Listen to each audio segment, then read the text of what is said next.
Should progressive Christians read the Old Testament? Should we care about the Hebrew Scriptures? Well, I think the answer is yes. I'll share that it's certainly the case that many progressive Christians rightly struggle with some of the harsh, violent, ugly language and stories and things that are found in many of the Hebrew Scriptures. It's true. Just because we might want to take it seriously doesn't mean that we embrace all of the stories and all of the teachings within it. And yet, if we claim to follow Jesus, well, Jesus clearly was informed and inspired by many of the Hebrew texts, particularly the Psalms and the prophets. Now, he wasn't limited to that. The love your neighbor as yourself comes from Leviticus, which would surprise some people to learn. He's bringing up the law as well.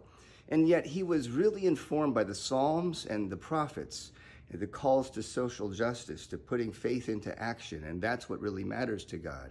And quite a lot, maybe over a third of the words attributed to Jesus, could be higher than that, are Jesus directly quoting from the Hebrew Scriptures or making obvious allusion to various Hebrew Scriptures. Now, that obvious allusion wouldn't happen if we aren't aware and literate and fluent in the Hebrew Scriptures as best we can be. So if we're going to understand the New Testament well, it would behoove us to take seriously the Hebrew Scriptures and know them pretty well so that we can understand when they're being referred to, whether it's to reject or embrace various teachings. And there are a whole lot of stories in the Hebrew Scriptures. The story of the Exodus, for instance, Dr. Martin Luther King Jr. ran with that Exodus story as the basis, the backbone of the civil rights movement. And various other civil rights movements and liberation theologies have found great value in that story of liberation.